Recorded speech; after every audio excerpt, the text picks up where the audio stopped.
भगवान शिव जी के प्रति एक विश्वास, थोड़ा सा विश्वास जागृत हो जाता है। जिस दिन आपके भीतर एक बहुत विशाल विश्वास तो बाद में जागृत होता है, पर एक छोटा सा विश्वास भी अगर जागृत हो गया तो ये निश्चित है कि भक्ति और श्रद्धा के बल पर भगवान देवाधिदेव महादेव आपका और हमारा कल्याण जरूर करते हैं। एक लोहे की कील है और मान लो वो लोहे की कील नदी के उस पार भेजना है। मान लो लोहे की कील है और लोहे की कील को नदी के उस पार भेजना है।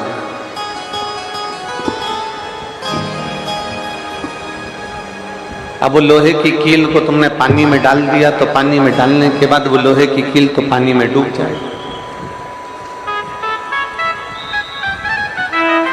वो लोहे की कील को अगर मध्य में फेंक दिया तो वो पानी में डूब जाएगी।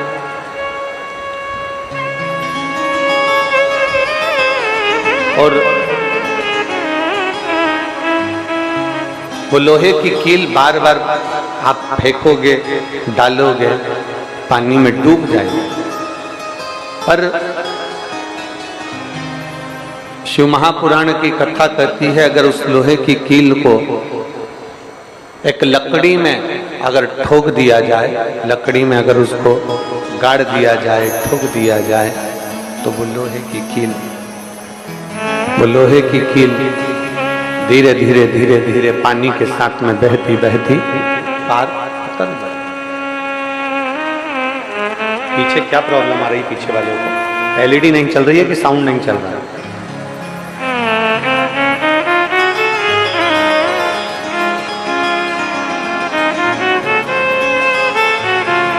साउंड चालू करवाइए पीछे का। एक लोहे की कील को, इधर भी आवाज नहीं आ रही है क्या? इधर एक लोहे की कील को पानी में आप वैसे ही डाल देंगे तो वो डूब जाएगा, तो पार नहीं करेगा। पर उसी लोहे की कील को जब लकड़ी में ठोक दिया जाए, लकड़ी में उसको रख दिया जाए, लकड़ी में उसको गाड़ दिया जाए, तो वो लोहे की कील पार उतर जाती है, पार उतर जाए। बस महापुराण की कथा भी यही कहती है, भगवान शंकर का संवाद भी यही कहता है, शिव तत्व भी यही कहता है, भगवान ओगरदानी की कथा भी यही कहती है कि अपने आप को, इस मन को, इस चित्त को, इस भव सागर से अगर पार उतरना है, संसार सागर से यदि पार उतरना है, भव सागर से अगर हमको पार उतरना है, तो भगवान के चरणों में इस मन को भगवान भोलेनाथ जी के चरणारविंद में ले जाकर इसको वहां ठोक दीजिए, इस मन को वहां ले जाकर छोड़ दीजिए। भगवान इसको पार इस भव सागर से कर ही देता है मनुष्य। बस आपको और हमको भगवान की अविरल भक्ति को धारण करना है।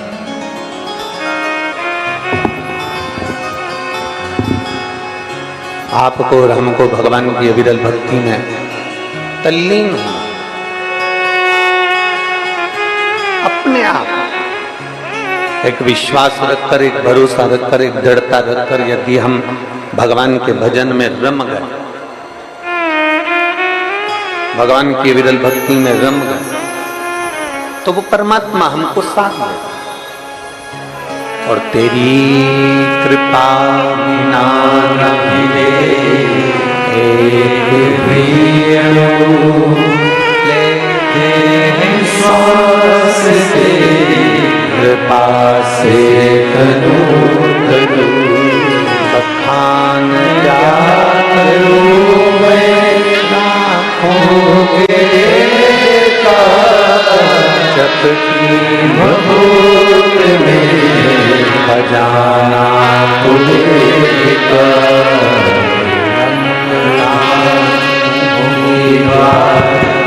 ओंकार तू भोले ओंकार तू आयो शंभुकार बखान क्या करूं राहों के जप की भभूत में खजाना तुझेगा गंगाधार मुक्ति ओंकार तू भोले ओंकार तू आयुष शंभुकार।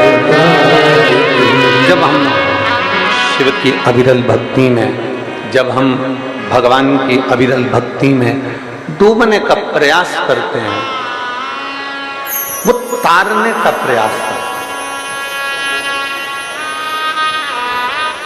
एक निगाह भरकर,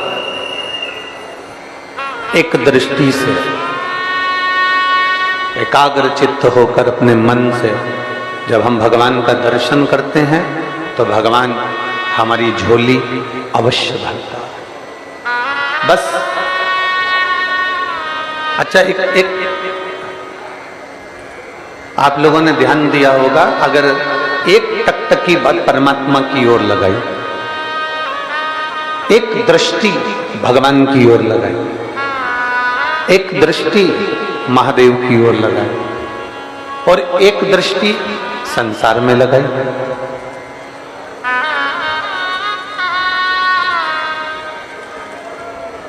कभी किसी कोई स्त्री है, कोई कन्या है, कोई लड़की है, कोई व्यक्ति है, कोई पुरुष है, कोई लड़का है, कोई खूब बोल्ड आदमी है, कोई दादागिरी वाला है या कोई अन्य है, जरा देखिएगा आप, अगर उसको एक निगाह भरकर देखते जाएं, देखते जाएं, देखते जाएं, कोई लड़की, कोई महिला, कोई स्त्री, कोई पुरुष, कोई बेटा, कोई बेटी, कोई आदि कादिक, किसी को एक निगाह रखकर बिल्कुल टकटकी लगाकर देखते जाओ, देखते जाओ, तो उसके साथ वाले तुमको देना चालू कर देते हैं। बोलो तो सही है कि गलत है? जम के बोलो जरा, सही है ना? कि अगर तुमने किसी को एक टकटकी लगाकर, एक निगाह रखकर देखना चालू करा तो उन्होंने तुमको देना चालू। उन्होंने निकाला जूता और चप्पल, जो मारा दड़ा दड़ दड़ा दड़ दड़ा। तुमने पूछा मुझे मार क्यों रहे हो, तो कहेगा इतनी देर से निगाह रख रख कर देख रहा है, एक टकटकी लगा कर देख रहा है, एक निगाह से देख रहा है, एक टकटकी लगाकर देख रहा है। तुमने निगाह लगाकर देखा, तुमने एक दृष्टि से देखा, तो उसने तुमको देना चालू करा। अब जरा विचार करिए, जब संसार वालों को देखा तो संसार वालों ने देना चालू करा, अगर मेरे महाकाल को देख लेते तो वो भी देना चालू कर देता, वो भी तो देता। संसार वाले कुछ और दे रहे हैं, संसार वाले तो दिए, उठाए ने जूता मार दिया, चप्पल मार दी ने, अब शब्द कह दिया, ताने दे दिए। संसार वाले तो ना जाने क्या दे, उसका कोई भरोसा नहीं है। पर यदि वही दृष्टि तुमने जैसे दूसरे को देखा, एक टकटकी लगाकर देखा, एक ध्यान लगाकर, एक निगाह से देखा, तो संसार वालों ने दिया। अगर वही निगाह, वही टकटकी, वही ध्यान अगर परमात्मा पर दिया होता, वही टकटकी, वही दृष्टि, वही नेत्र तुमने अगर भगवान को दिए होते, तो मेरा भगवान भी देना चालू करता और इतना देता कि तुमसे बटोरा नहीं जाता। देवता देते हैं पल्ला झाड़ कर और महादेव देते हैं छप्पर फाड़ कर। वो देता है, उसकी देने की रीति बड़ी अलग है।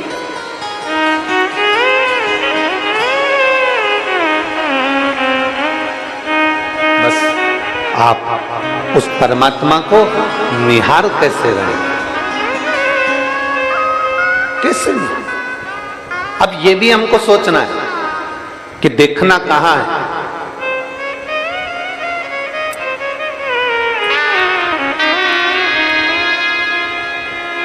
जब विशेष शरीर में अगर कोई रोग उत्पन्न हो जाता है, बहुत शरीर के अंदर अगर कोई बहुत बड़ी बीमारी हो जाती है, बहुत बड़ा रोग हो जाता है, बहुत तकलीफ आने लगती है,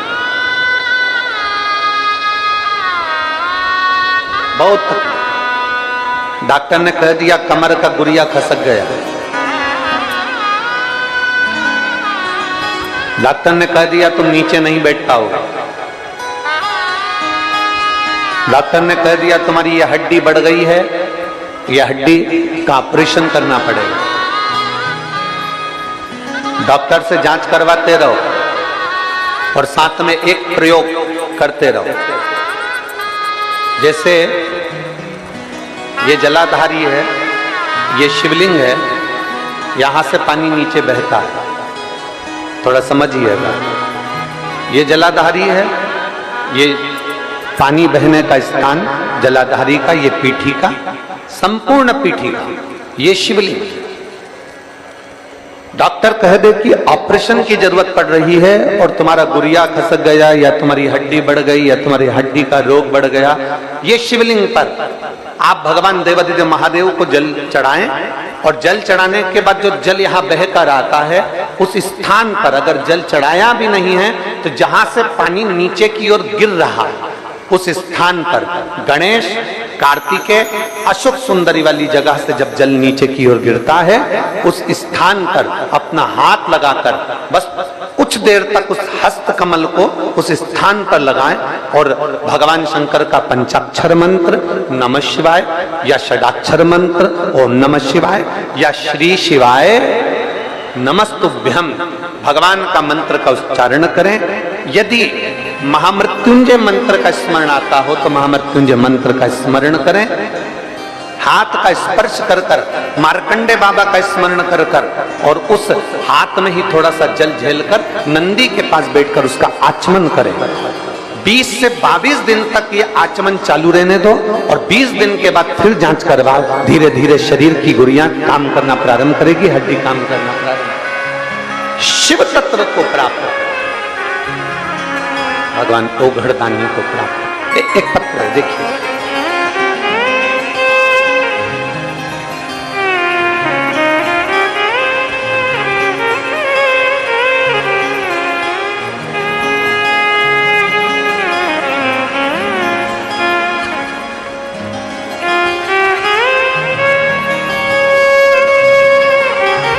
श्रीमती सीमा नामदेव, पति सुनील नामदेव, मास्टर कॉलोनी शंकर टीला विदिशा की रहने वाली है। कहीं बैठे हो तो हाथ हिला सकते हैं। श्रीमती सीमा नामदेव, पति सुनील नामदेव, पता मास्टर कॉलोनी शंकर टीला विदिशा। कहीं बैठे हो तो हाथ हिला सकते हैं। अगर बच्चे को लेकर आई हो तो व्यासपीठ पर लेकर आ सकते हैं। मैं बाबा का क्या गुणगान करूं गुरुदेव, मेरी शादी को 11 साल हो गए थे, 11 साल से मुझे संतान का सुख नहीं था। हमने ऐसा कोई डॉक्टर नहीं जिसको नहीं दिखाया, 6-7 साल तक हमने इलाज करवाया। फिर हमने कोई बोलता कि यहाँ चले जाओ, वहां चले जाते, कोई कहता वहां चले जाओ, वहां चले जाते। सब दूर से गोदी भी भरवा ली, सब दूर से नारियल भी झेल कर आ गए, पर संतान का सुख नहीं। तब हमारे पड़ोस की एक बेटी ने हमसे कहा कि आप सीहोर चलें और कुबरेश्वर बाबा के यहाँ पर कंकर शंकर की पूजन करते हैं और वहां से आने के बाद रोज शंकर के मंदिर जाना प्रारंभ करो। धाम पर कंकर शंकर का पूजन करा, वहां से आए और शिव जी के मंदिर में हमने रोज जाना प्रारंभ कर दिया। भगवान शंकर के मंदिर में रोज जाते, जल चढ़ाते, आचमन करते, सफेद आंकड़े की जड़ का प्रयोग किया। और बाबा का मैं क्या गुणगान करूं गुरुदेव, बाबा ने हमारा गर्भ तो ठहरा दिया, पर मालूम पड़ा कि बच्चे की धड़कन ही नहीं है। अब 11 साल के बाद गर्भ ठहरा और बच्चे की धड़कन नहीं, तब करें तो करें क्या। तब किसी ने कहा कि वो सियोर वाला महाराज कहता है कि बेलपत्र भगवान शंकर पर चढ़ी हुई, उस बेलपत्र के पीछे का भाग अशोक सुंदरी का नाम लेकर पाले। हमने उसको खाया और हम फिर जांच कराने के लिए गए तो बच्चे की धड़कन वापिस आ गई। और बाबा की कृपा से मेरे घर में 11 वर्ष के बाद बच्चे ने जन्म लिया। मैं बाबा को नमन करने के लिए आई हूं। कहीं बैठे हो तो आ सकते हैं। ये शिव भक्ति, ये अविरल भक्ति, एक विश्वास, एक भरोसा, एक दृढ़ता। नेत्र भरकर देखो, मना नहीं।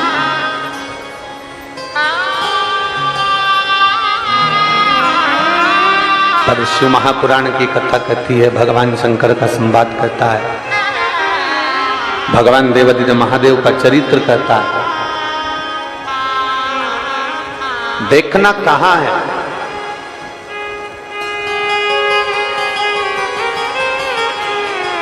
भागवत जी किस किसने सुनी है? हाथ उठाओ जल्दी से। सबने सुनी है? रख लो। समुद्र मंथन की कथा सुनी है? अरे बोलो तो। सुनी।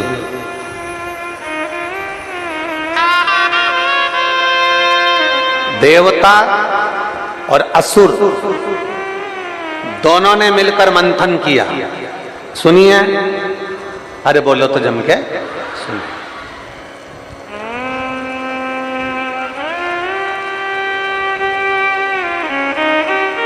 अमृत कौन लेकर आया था? मोहिनी अवतार भगवान ने दिया और मोहिनी अवतार धारण कर कर भगवान अमृत को लेकर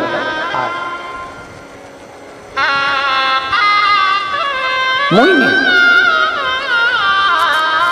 अब एक तरफ असुर बैठे, एक तरफ देवता बैठे।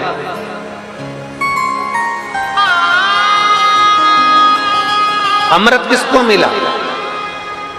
बोलो जम के बोलो जल्दी से। असुरों को मिला। किसको मिला? देवताओं। शहनाई की आवाज कम करो।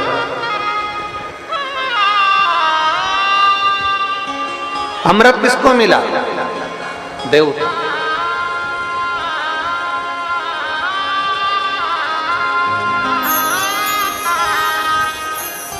असुरों को अमृत नहीं मिला।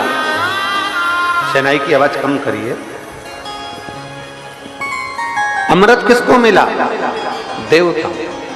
असुरों को अमृत प्राप्त नहीं हुआ। क्यों नहीं हुआ? ऐसा क्या कारण था कि देवताओं को अमृत मिल गया और असुरों को अमृत नहीं मिला? कारण क्या? मंथन दोनों ने करा है, अमृत निकला भी है, श्रीमद् भागवत में आपने सुना भी है, पर देवताओं को अमृत मिल गया और असुरों को अमृत नहीं मिला। उसका कारण केवल एक था।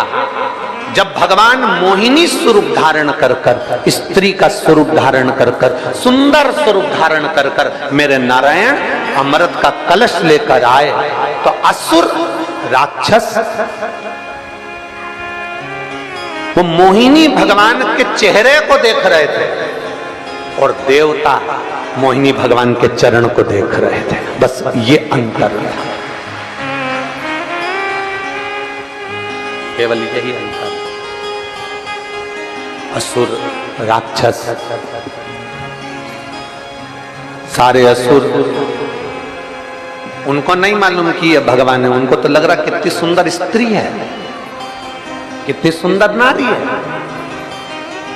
आपने श्रीमद् भागवत में सुना होगा कि भगवान इतना सुंदर रूप रख कर आए थे कि देवता और असुर दोनों सुध खो गए थे कि इतनी सुंदर स्त्री कहां से आई। असुर मोहिनी भगवान का चेहरा देख रहे हैं। उनको नहीं मालूम कि मोहिनी भगवान है, वो तो स्त्री का चेहरा देख रहे हैं, वो नारी का चेहरा है। असुर चेहरा देखने में रह गए और देवता क्या देख रहे थे? चरण, चरण।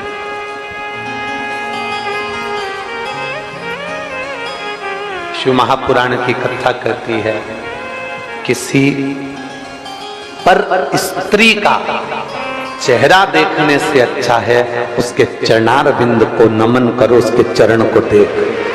पर स्त्री, पर नारी, कभी किसी पर नारी का चेहरा देखने से अच्छा है कि उसके चरण देख। और ये भरी सभा लगी, इतनी बड़ी सभा लगी हुई थी, देवता असुर दोनों बैठे हुए थे।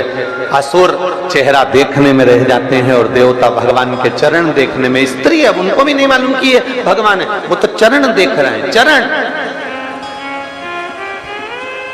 और जिसने, शिव महापुराण की कथा कहती है, जिसने अपनी जिंदगी में मेरे भगवान के चरण देख लिए, जिसने अपनी जिंदगी में भगवान के चरणारविंद को पकड़ लिया, पकड़ लिया, चरणार, जिसने पकड़ लिया, जिसने भगवान के चरणों को देखना प्रारंभ कर दिया, चरणों को छूना प्रारंभ कर दिया, चरणारविंद को देखना प्रारंभ कर दिया। किसी भी मंदिर में, भगवान के शिवालय में, देवालय में, कहीं पर भी जाओ, आप किसी भी मंदिर में पहुंचिए, अगर आते आते आप उस मंदिर की सीढ़ी को, आप उस मंदिर की चौखट को, आप उस मंदिर के शिखर को दर्शन करते हैं। शिखर का दर्शन क्यों करते हैं?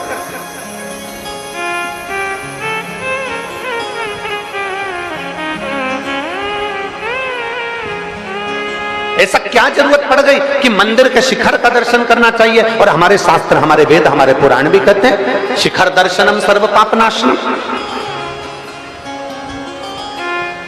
हमारे शास्त्र भी कहते हैं कि शिखर का दर्शन करो। शिखर के दर्शन से हमें मिलता क्या है? शिखर के दर्शन से हमें क्या प्राप्त होता है? क्या मिलता है? क्या प्राप्त होता है?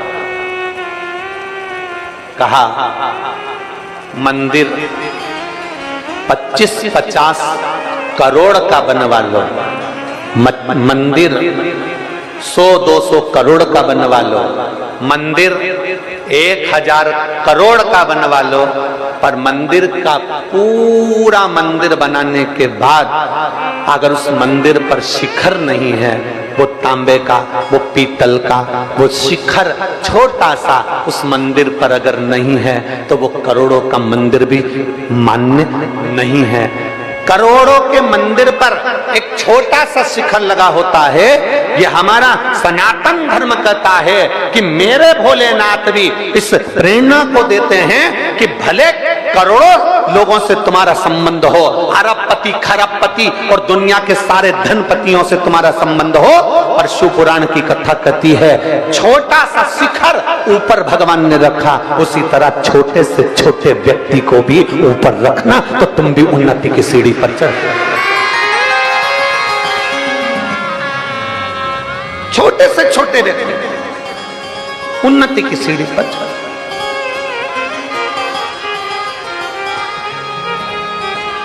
ए भाई, जो बहुत पैसे वाले होते हैं ना, बहुत करोड़पति होते हैं ना, बहुत धनपति होते हैं, वो तो विदिशा के महल में से निकलकर कथा के पंडाल में नहीं पहुंचते हैं। प्रयास करते हैं, हमको पास मिलेगा, सोफा मिलेगा, कुर्सी मिलेगी, पद मिलेगा, प्रतिष्ठा मिलेगी, सम्मान मिलेगा, तो हम कथा में जाएंगे, वरना हम कथा में नहीं जाएंगे।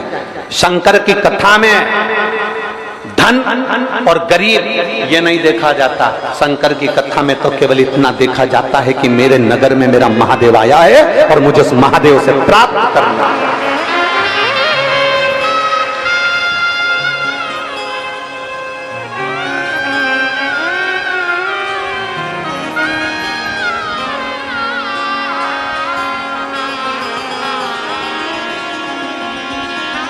मेरे महादेव।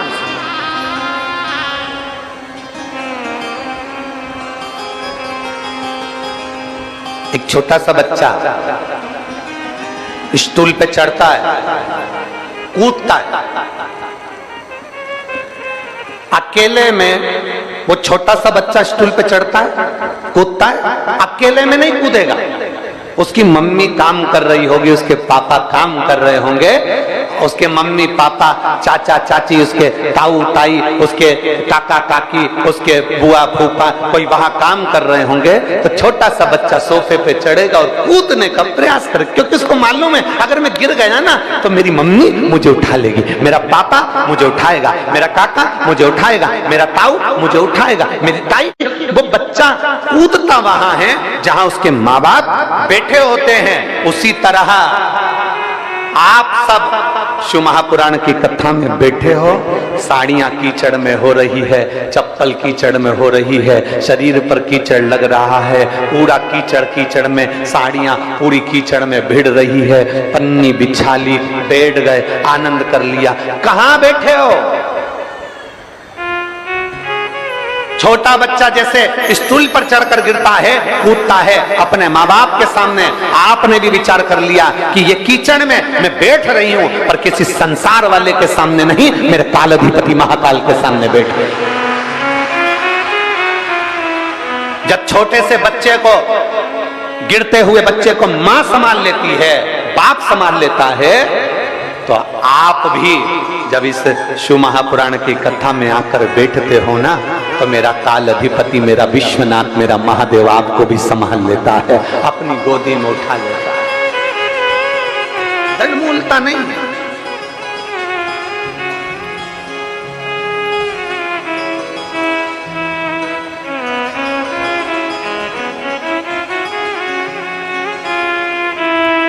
कई लोग ऐसे भी मिलेंगे संसार में, शिव महापुराण की कथा होती है ना, तो जो समिति कथा कराती है या कोई व्यक्ति विशेष कथा कराता है,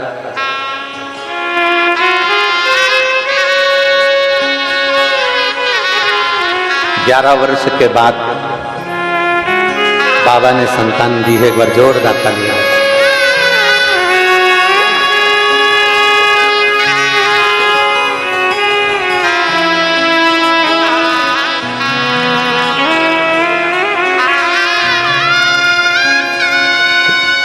दीदी कह रही है पहले मंदिर नहीं जाते। प्रणाम करो, प्रणाम करो, हाथ जोड़ो, प्रणाम करो।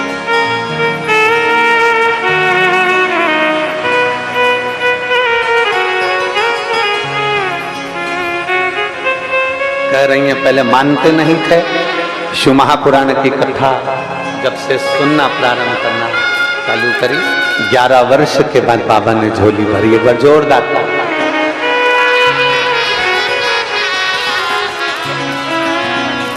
एक शिव तत्व,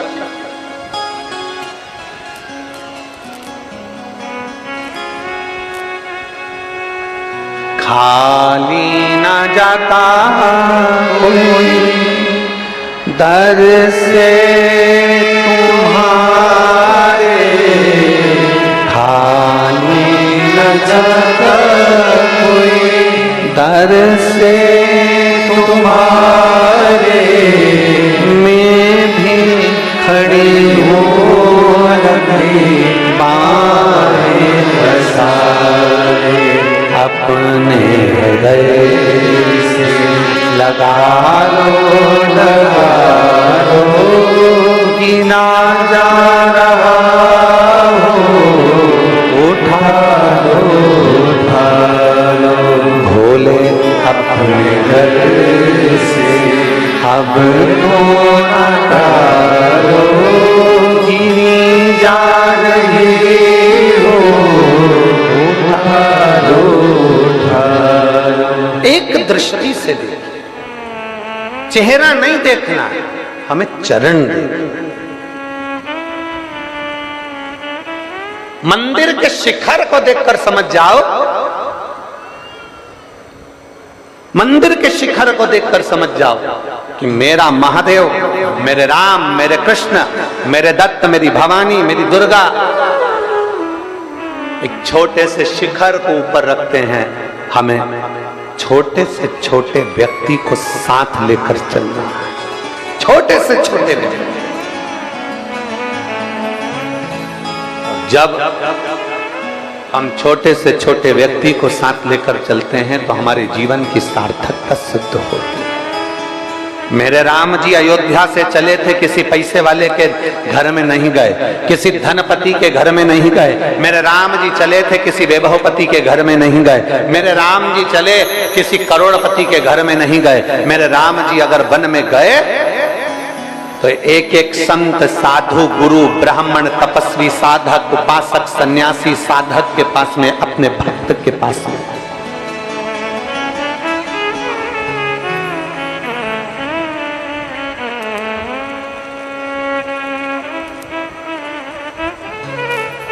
एक साधारण व्यक्ति, चलो एक प्रैक्टिकल करना आप अपनी जिंदगी में, एक प्रैक्टिकल कर लो और प्रैक्टिकल करते रहना चाहिए। प्रैक्टिकल करने में पीछे नहीं हटना चाहिए। एक महाराज जी प्रवचन में कह रहे थे, व्यक्ति को मदिरा नहीं पीना चाहिए, शराब नहीं पीना चाहिए, शराब का नशा नहीं करना चाहिए, मदिरा से दूर रहो, शराब के नशे से दूर रहो।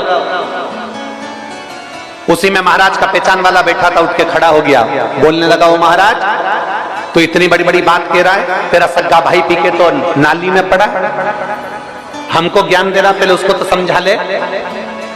महाराज जी ने कहा, देख भैया, मैं भी प्रवचन दे रहा हूं और मेरा भाई भी प्रवचन दे रहा है, मैं मुख से समझा रहा हूं, मेरा भाई प्रैक्टिकल करके दिखा रहा है। तेरी मर्जी है, दोनों में कैसे समझेगा, ये हमारे ऊपर निर्भर करता है कि हम क्या। और प्रैक्टिकल करो, प्रैक्टिकल करते रहना चाहिए, प्रैक्टिकल करो, प्रैक्टिकल करते रहना चाहिए। और हम तो साइंस के स्टूडेंट रहे तो हमारे अंदाजे में रहा कि प्रैक्टिकल करना अपनी जिंदगी के लिए एक अनुभव है। करिए प्रैक्टिकल।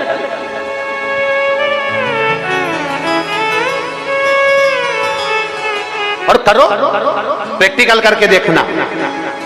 बहुत पैसा, बहुत पैसा एक अपने उस मित्र पर खर्च कर देखो जिसके पास में करोड़ों का धन है, और थोड़ा सा पैसा एक उस मित्र पर खर्च कर देखना जो बहुत साधारण सा है, जिसके पास में धन नहीं है, साधारण है। वो आपको अपनी पूंजी समझता है। आप पैसे वाले हो ना, आपका धन से उसको प्रेम नहीं है, वो आपको अपनी पूंजी समझता है। मेरा दोस्त बैठा है ना, समझ लेगा, उसको धन से मतलब नहीं, वो कभी नहीं मांगे।